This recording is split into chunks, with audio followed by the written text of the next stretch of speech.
বিসমিল্লাহির রহমানির রহিম। আমি এখন আছি সোনাপুর কাঁচা বাজারে, রাজবাড়ি বালিয়াকান্দি, সোনাপুর রাজবাড়ি জেলার বৃহত্তম বাজার।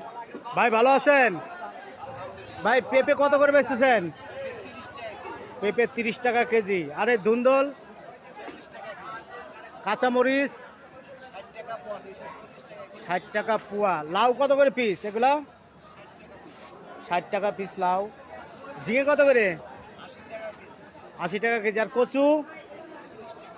কচু 30 টাকা কেজি। এই বড়টা কি একই দাম?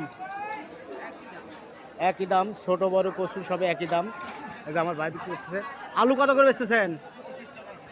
আলু 25 টাকা কেজি। উচ্ছে কত করে? উচ্ছে 100 টাকা কেজি। মরিচ 60 টাকা পোয়া। আলু 20 টাকা কেজি, 25 টাকা কেজি। এই যে আমার ভাই বিক্রি করতেছে সোনাপুরহাটে। এই মুহূর্তে ভিডিওটা কে কোথা থেকে দেখছেন অবশ্যই কমেন্ট করে জানিয়ে দেন। ভিডিওটি শেয়ার করে